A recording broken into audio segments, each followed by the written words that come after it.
Insights with Hanlé Barnard, an innovative platform with mentors and great ideas. Lyn Render, welcome. I've been waiting a year to speak to you. It's been too long. It's been too long. Sheltersuit SA Foundation is one of the organizations that I support the most, and I'm fascinated. I told somebody yesterday about your company and what you do, and they were absolutely intrigued. And you said not to put a title, but I'm going to say you're the MD, and I'm not going to edit it out because that's what you are. And the headquarters are in the Netherlands. But here in South Africa, you are doing tremendous work. So firstly, I want to ask you, what is this passion that you've got that started your involvement in this company? I've always been a bit of a social activist. Such you have. Doesn't matter which environment you put me into. I like turning tables. So please, can you not turn a table today? Can I tell you, just chalk and cheese sponsored this, but please don't turn this table. But it's about being a bit of a disruptor. I think that's why I like you. I think, we all sit back and we just take the status quo and say, oh, well, somebody else can do it. Yes. And really, it's always been a case of, what can I do? People talk about their circle of concern and their circle of influence, and they say, never shall the two meet. I don't believe that. We're living with so much going on around us of concern. How can we not be an influencer? So much happening. Yeah. I always say, pick one thing that grabs you. Yeah. And work with that. I like to pick 4 things and grab it and work with it. Because a table has 4 legs. That is Lyn Render. Before we get to all this serious business about Sheltersuit and what you're really doing, I remember we had coffee. I met you briefly, and you always make me laugh. You always make me smile. But you said an interesting thing. You'll find this interesting. There were these, just tell the story. There were these papers that you had to draw. And yours was surrender. Can't you tell me the story? Oh, gosh. I just love it. Do you have time for it? I do. Seriously? I do have time for it. So we're not going to focus on Sheltersuit. We are, because I think the two actually are intertwined. Well, I'll tell you the edited version. How about that? Please do. So, I don't have the whole day. No, I realise that, so I'll give you the edited version. Okay, thank you. So 2015, I was a single lady, and I was happy to be single, and I chose a word for the year, which I always do. And my word for the year in 2015 was surrender. And everybody said, negative word, how can you choose that? Gosh, choose something else. And I said, nah, I'm choosing that word. Yes. And lo and behold, middle of 2015, somebody came into my life. We dated for 8 weeks, and we married after knowing each other 8 weeks. And his surname was Render. So I married Sir Render. She literally married. That's amazing. So it's these words we picked, I think, that really Words does. are powerful. Words are powerful. And my word for the year this year is influence. All right. It is incredible how that word has driven me and motivated me to do things, get up off my hiney, and make things happen. And words are powerful, and that word has really manifested this year. Yes. Last year's word was impact, and we had tremendous powerful impact. Words. You kind of have a word for the day, for the year, and you stick to that word. Yes. I really took that back from you last time. Oh, did you? I did. And you chose surrender, impact. Mine is choice. Wow. Because I think choices we make influences the impact that Do you we know about make. stimulus and response, and what's in the middle of stimulus and response? No. Choice. Interesting. You see, you always give me insights. Yeah. That is very fascinating. So whatever stimulus you get, there's going to be a response at the end, and your choice in the middle gives you the result. Absolutely incredible. Speaking of results, let's talk about the homeless. Firstly, what you're doing for the homeless. Let's talk about the suit, the product. Yes. So just to clarify, in the Netherlands, Sheltersuit Foundation, our headquarters, they focus on manufacturing what is known as the shelter suit. Mm. The shelter suit is a jacket which has a zip-off bottom that turns into a sleeping bag. Mm-hmm. And that's generally for colder climates where it gets to sub-zero temperatures. Yes. And generally is distributed in the Northern Hemisphere. Mm. We make the shelter bag. Right. The shelter bag is like a sleeping bag, except it comes with a built-in hoodie.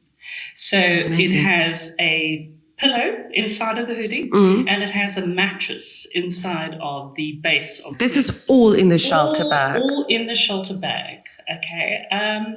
Bass Timmer designed that. He's got an interesting story as well. He does have an interesting story because Bass was on his way to being a really, really renowned fashion designer. And in fact, he has shifted slightly to create a social opportunity with his talent and feeding that into Sheltersuit Foundation. So in 2014, Yes. he developed the Sheltersuit. Because of a story of his friend. His friend's father had died of hypothermia on the streets of Netherlands. And incredible. his conscience got to him and he said, you know, I can't go out and make these high-end products and not do anything with my skills. And, you know, Amazing, yeah. we are blessed with talents and gifts. And if we don't use our talents and gifts, we can't share it with the world. And if we don't share it with the world, we take it away and it becomes a selfish thing. It's so fascinating because it's kind of what we spoke to Howard about as well previously, because you're using your talent and utilizing it in order to make an impact, as you would say, and an influence. Absolutely. But your talents are that you do upset cards, and you do take, I would say, die bilbas hy horings. That's what the Afrikaners would say. In terms of that, you really do take projects far and further. Yeah. But you've also given employment to. There's beautiful stories. Yes, there are really lovely stories. And, you know, as I said before, I've always been kind of involved in social activism of some sort. And I started off realizing how much unemployment there was in the Helderberg Basin. Yes. And I got involved with a couple of programs which created entrepreneurship, business skills training for small businesses. And it was wonderful to hear the stories of the individuals that were looking for vision for their lives. So that's what I do. I take my personal vision that I have, and I can see where it can take the person, and I help them along the path of learning where that journey is that can take them to a better place. Yes. And it's always about do it with joy. Do it with joy. Yeah, do it with joy. Create an authentic experience for the individual. Make them believe that they can do it, and then just do it. Just do it. Just do it. Yeah, you know, like that famous ad says, just do it. No, it does, because we kind of thinking, and we were saying sleep over it for a few days. Yeah. When you're doing it, that's when the purpose really becomes extravagant. Yeah, absolutely. Because, you know, we're not just blobs on. Yeah, we are. We're not. No. We have heads, we have hearts, and we have hands. So you've got to decide, what is your big driver in your life? Are you a head person? Are you a heart person? Are you a hand person? That's very good advice, actually. Okay, so I have discovered that I'm a person of action. So my personal consultancy, which mentors people and into better places, it's called Change in Action. Yes. Okay, and action is about using your hands to make a difference, putting plans together, creating direction, developing opportunities that people can see. Then you have a heart, which is all about your emotion and your compassion. And your emotion and your compassion is so important if you're going to work in socio-economic development work. Okay. Then you see your head. It's all about thinking, sorting, understanding, researching, refining, finding the trends, and making sure that you put all of those together in balanced proportions to get a result. Amazing. And here in Strand, where your factory is, yes. How many employees have you got at the moment? We have 10 ladies who were previously unemployed. They all came from the textiles industry, which was devastated when the Chinese production took over manufacturing for major retailers in South Africa. So along the corridor between the center of Cape Town and Observatory, there were hundreds of factories. And literally 80-90% of them shut down. Big names like Rex Truffle, for example, people will remember. And there were these ladies who were now in their mid-50s. They had been retrenched for 18, some of them 18, 20 years, sitting at home, massive skills, and they didn't know what to do with those skills. And we found them in the local area, in Macassar. A lot of them lived in Macassar, used to take the train line up to Salt River to their jobs. And we brought them in, and they are just amazing. They look so happy. I watched your documentary. They are. And one lady said she moved from a 1-bedroom to a 3-bedroom closer. Yes. So it's really about empowering people in a tremendous way. And let me say it again, infusing joy into them. They have discipline, they know exactly what they need to achieve, and it's achieved. And they just have an absolute passion for what they do, and they know that what they do is creating a better life for somebody on the street. It's creating tremendous impact on people. You said an interesting thing when I had a conversation with you. You said, all right, so I'm driving in my car, there's a homeless person. You don't judge. You don't ever go, I find there's that, some people have that exhaustion of homeless, it must be your fault. And you said you don't know the story. No. And this is, you see, homelessness is a state of being. It is not the person. Because it's a name, I am homeless. I thought of that yesterday because it's a big thing. It is. I've heard some tremendous stories of people, an amazing gentleman that I met in Fisher, and he's still there. He's 78 years old. Let me call him Clive for anonymity. He has been homeless since 1976. When you sit down and talk to Clive, he has the most beautiful, eloquent vocabulary. And Clive owned a marketing and advertising agency. Right. He was in a marriage, and something happened that just snapped his life in two. First of all, his marriage fell apart, and then his partner dwindled him out of cash. And he couldn't handle both of those together, and he just gave up on his life, walked out of home, and never ever lived under a roof again.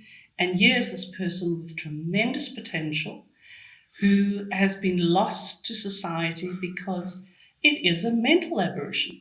It is an exhaustion that you dare not It's a depression. judge. It's a depression. But it's not our job to judge, is it? We didn't get that title. Correct. So, here was somebody that obviously was hit really badly by depression, didn't have anybody that he wanted to talk to because there was shame, there was fear, there was heartache, all in a combination. Can you imagine dealing with that? Now, there are a lot of people on the street who have shame, fear, heartache, anger, abuse. There is the abuse factor. Oh, very much. I sometimes when I stop my car and I put in petrol, I spoke to a wonderful woman that was in an you often find that relationship quite an abusive partner who end up on the streets together. Sometimes it's very hard to stand up to a person like that often. But she just said to me, we had the same name. So strange. She said, I was just like you. She goes, it happens. And I thought at that point, you can't, and that's something I definitely learned from you. Do you go out physically and give these bags? How do you physically work? That's a great question. Yeah, because that's what I want to know. We focus on manufacturing because we want to make the best product with the best features and the best to be able to withstand the temperatures and the conditions that they're used in. Those bags are used on mountains, they are used in streets, they are used under bridges, they are schlepped around because that is basically like person's like a snail. They've got their home on their back. It must be a durable, very durable fabric. So we focus design on that. We make sure that the design's right. We get feedback from people, and I do focus groups. So I will go to NGOs Right. that either have soup kitchens or they have a safe space where they have social workers. We sit down with people. We say, tell us, what has the bag done for your life? What can we add to it? How could we make it better? And then I always ask, what is the circumstances that has brought you to this place? And I've had some really, and Clive's story was one of the stories that I've heard. So we work with social workers. I seek them out actively. I do research on their annual report. Using your head. To see if they're credible, to see if they have had results, turnarounds, and what those are. And I work with those to make sure that the shelter bags go to reputable and credit-worthy people. Okay. So we have a number of distribution agents in Johannesburg. We have distribution agents in the South Peninsula, in the Tiger Valley area. And those have been very valuable because I get feedback about what has happened to the shelter bags, who are the people that have used them, and they open safe spaces. So when winter really comes with vengeance, they will find a church hall and they will have an allocation of 50 bags that they can put safely under cover in a warm environment for people to sleep in. When it's storming outside, they then hand those back in again in the morning, go out on the street to do their thing, and they come back and they know they have a safe space. Because, buying infrastructure, beds, duvet, sheets, whatever, pillows, that is a cost involved in there. If you buy a shelter bag, that is a far better opportunity to use your resources rather than on infrastructure, but spending the money on the person. Also, the fact that it's quite small. It's something that you can. 3 kilos. So it literally is lightweight. It is portable. It is easy to. Instead of putting 4 beds in a space, you can put 8 shelter bags in a space, for example. So you can give more help to more people. I mean, there are literally tens of thousands of people in Cape Town on the streets. And the statistics are extravagant. There are no statistics on homelessness. There's no statistics,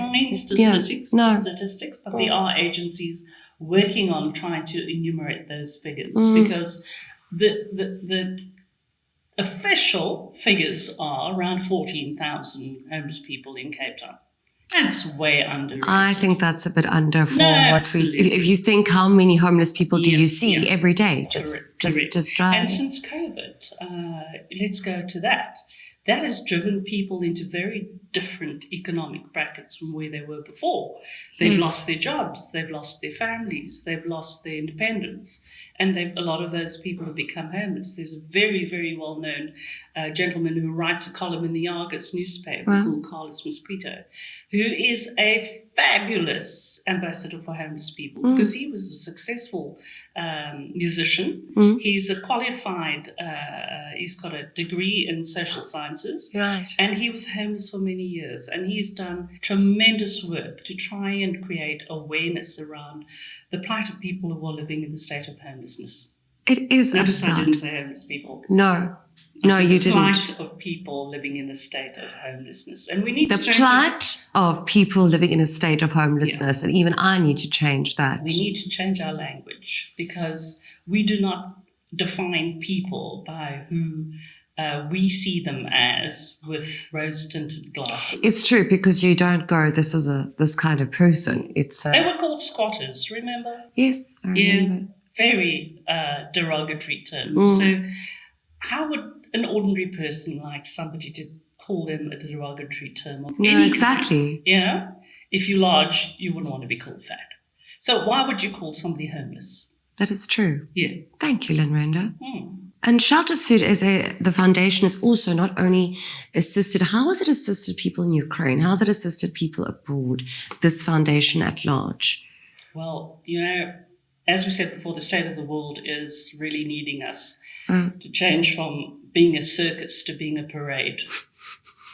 Honestly. Sorry, I wouldn't, being a circus to being a parade, I love that because it's bloody true. Change from a circus to a parade, says Lyn We don't Render. need any more dancing bears and funny clowns. No. We need people in a parade leading, guiding, bright, cheery, taking people in a direction, saying, we can do this together. And that's what we need. We need active citizenry. And that's what happened when we sent our shelter bags to Ukraine. We got together with a Rotary group who facilitated all the logistics all the way from Germany to Poland. And then the Polish Rotarians risked their lives to get it across the border to Ukraine. Amazing. They were distributed there. And then we had the same situation happening when the massive earthquake happened in Turkey and Syria. And we had shelter bags that went off to Turkey and Syria. Yeah, made in South Africa, helping the world. Absolutely amazing. A good news story. It is a beautiful story. Yeah. Because that's what we have to be active. I think we definitely need to be do. a parade, not a circus. Yes, and it's a definite quote. I will take from. I'm gonna print a T-shirt that says that, because definitely. But I think that your product, or this product, is going to do tremendous work. And how do?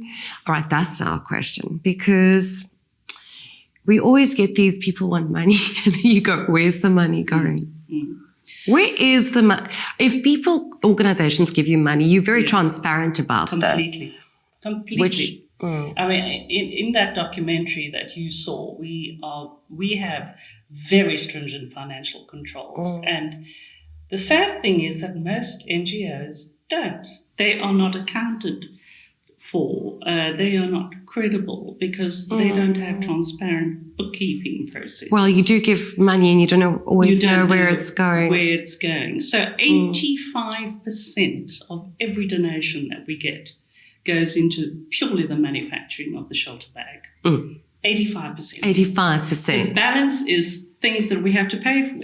The salaries. Electricity when it's on. Consumables, haberdashery, machine maintenance, security, safety measures, because we work in an ethical way. It's more than just awareness, Lyn, because people often say awareness, which is very important. It's also making an actual change. Absolutely. And so Sheltersuit SA, you would like to see this grow in different provinces. Oh, very much so, because the last statistics that I read, there were close to 18 million people without employment in this country between the ages of 18 to 24. And so many of them have given up on the opportunity of even finding a job. So the whole model of self-employment, I think, is the solution, because there are no jobs to be created. Well, South Africans, we self-employment, and I think the world, it's what we're doing. Yeah. That's all of us sitting here. Yeah. But if you're looking at the Sheltersuit, how does that ripple into the unemployment in South Africa? If you just take our 10 ladies in our studio, absolutely, they're supporting 54 people.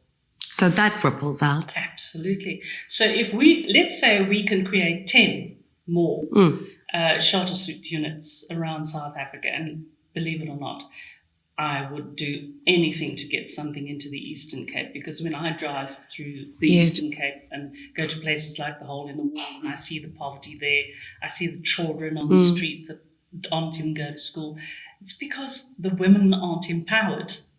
And what we're doing is strongly geared toward empowering women to look after their family, because women are the cornerstone of families in this country. The whole migration process of people going to work in other cities and towns has left the woman at home to look for the families. Often you'll find the one partner is busy working while the other partner is taking care of the home, and then there still needs to be two salaries at this point. So yes, if we had 10 units, if we multiply ourselves by 10, clearly the impact's going to be a multiplicity of 10 as well. Which then ripples off. So if people do want to do that, they can come talk to you. Absolutely. And, there are so many empty buildings, and the capital cost to set up what we do to produce shelter bags is really, really very low. It's very low setup capital cost. And if people are trained effectively, the production can be at a tremendous level, because now we are currently producing 500 shelter bags a month. I just got an order for a container full, which needs to go to Australia. So, if we fill a container, we make 900.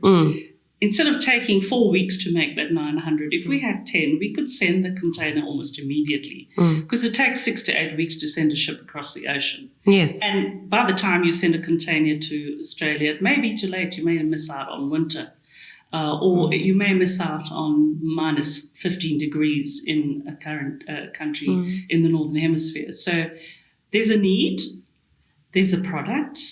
Proudly South African, and there's a market. Yeah. And I think it's creating employment while helping people that are in dire situations. Correct. And it's from South Africa.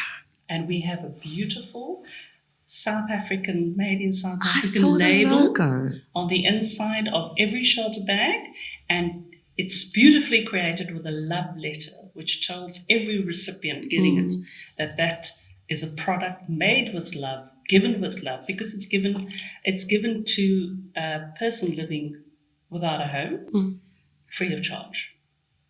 It's a gift. It's a gift. And it's a magnificent gift. Yeah. The security feature in the bag is interesting. There is a section there where you can put your documents, your ID. Yeah.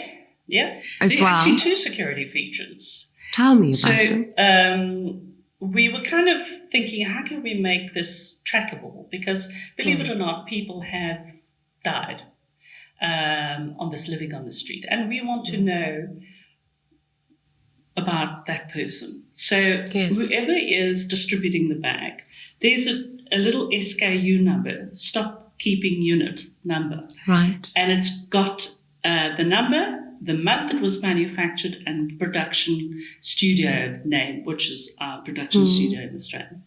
So when it is given to the person by the social worker, they track that number. So they know exactly who that person is that received the bag. That's and wonderful. If anything happens to that bag, if it is sold because the person has sold it because they have an addiction of some sort and they'd rather have the money, we can track where that bag has been distributed and who sold it. The other safety feature that you're talking about is a pocket that has been designed to go onto the base. So while they're sleeping, they can put their valuables, their ID documents, if they're on medication, they can put it into that pocket, zip it up, sleep on it so nothing is stolen. Can you imagine losing your spectacles, losing your medication? Exactly. It's all safe in there, and it goes over, but we have the footage to see that it just goes over your head and it closes. It's a magnificent design and very durable. And I, for one, would love to see this product grow in South Africa with you growing Sheltersuit SA Foundation, growing to the provinces with this much needed brand and this much needed product. Yeah, that's why we do a lot of awareness campaigns. So between the 29th of May and the 2nd of June, the awareness campaign was all about National Child Protection Week. Because did you know there are 7 million homeless children in Africa? The children is, I saw in your article, the amount of children that's actually on the street, which is a shocking amount. It is shocking. You can go to the Tigerbird Children's Hospital and they will tell you about how many street children they treat that are living with HIV tuberculosis. And tuberculosis. Yeah. So there's an organization that has actually got shelter bags, and we manufacture a shelter bag specifically for children. And we put a lot of care and effort into it because the hoodie of an adult bag would have a denim interior. The hoodie of a children's bag has a soft, fluffy teddy bear interior. Because, they're already in a state of trauma. You want to give them something that security that belongs to them. So we put bright, funky straps on, and we put fluffy bits in the hood, because, they never thought of, they never considered in their plight of being on the street. And something small like that, I'm looking for organizations to give me teddy bears to put in the pockets. I was just thinking a teddy bear would be fantastic. And come on, where's the teddy bear? Could you imagine a little teddy bear in there? Here's another thought. The adult bags. Yes. There are so many women on the street. Yeah. I can send you to my partner, Phineas, who will take you out on the streets on the South Peninsula, all the way between Muizenberg and Simonstown. He looks after women that are on the streets, and for a very interesting reason. They don't want to go into shelters because as soon as they go into shelter, their children are taken away from them. But there is one fabulous shelter in Somerset West called the Somerset West Night Shelter that keep families together. I've been there. They are wonderful. It's often families that's... Yes. Yeah. So that generally is a criteria with shelters. They separate men, women, children, etc. And also social services sometimes will say, well, your mother's a drug addict or an alcoholic. She can't look after you. We can say. And they stay on the streets so they can keep their children. So, it flows so beautifully into the fact that we got Youth Day coming up on the 16th of June. There is Youth Day. And there's a lot of youth out on the street that have left home because their parents just couldn't afford to have them any longer. They've sent them out to beg on the streets and they've become a homeless living individual. There is July coming up, which is all about Nelson Mandela and his vision of a nation that is managed not by the circus, but by the parade. By the parade. Yeah. And then we have, in August, we have Women's Day. So with Women's Month, I think it would be an amazing idea that you have. Every single month has an occasion for us to create awareness of people who need shelter bags plus ancillary services, plus products, whatever. But where would those products be dropped off? Would they be dropped off at your factory? They can drop off products at my studio. All right. That we can insert and we can hand those over to whoever the distributors are. I think that is integral. And it's not just giving. If you are a company, maybe, and you've got that incentive just to do it, it could be incredible. Well, because we need companies to we need companies. Companies have this thing called corporate social responsibility programs. Did you hear that? And many of the corporate social responsibility programs are based on what is known as ESG. Right. Environmental sustainability goals. Now, here's a really interesting fact. Okay. Sheltersuit SA Foundation fulfills 12 out of 17 ESG goals. I saw that on your website. Yes. And that means that we are creating a better world through alleviating poverty, creating equality, good work environments, sustainably using materials because we use upcycled materials. Which I love. And the partnerships is number 17. Without our partners, we cannot achieve what we do. So we've created amazing partnerships, and it'll be fantastic if corporates came on board as partners. Because it's relationship building. Correct. That moves it forward. Absolutely. So I do really want to ask people to join you and come chat to you. Yes. About being your partner and moving it forward. Yeah, and I'm happy to take anybody that wants to sit through a boardroom presentation and show them exactly Lyn Render, I want to come to a boardroom Because, as I said, you need to have credibility for people to trust you. And we can prove that. There's trustworthiness in what we do, what we create, and what we want to see. And, time for civic society to stand up. Absolutely. And I think those characteristics, yes, I know. Join the parade. And we tend to go, we do. Yeah. I know when load shedding happens in the beginning, I would just go, I'd have this. And there is a thing where you have to be accountable. We have to take things in our hands. There isn't that support system. No. So, and there we go. If you just think about it, we have private ambulance services. Why? We have private security services. Why? We have private postal services. Why? So it's time to have private services that help society. education, skills development, Yes. safety, dignity. All of those need to be added to the above. I love that. I'm thinking with your head and your heart and your hands. Thinking with your head, feeling with your heart, acting with your hands. I love that. Welcome to the parade, Lyn Render. I do always enjoy chatting to you. Lovely to chat to you too. It's Sheltersuit SA Foundation, the phenomenal Lyn Render. I look forward to seeing Sheltersuit in every province in this country. We name it, we claim it. We name it. And Lyn Render claims it. Thanks very much, Lyn. It's such a pleasure, and thank you, Hanlé, for taking interest in what we do. It means a lot. Insights with Hanlé Barnard, an innovative platform with mentors and great ideas. Listen to us on SoundCloud and Spotify. Click the links below. Subscribe to our channel.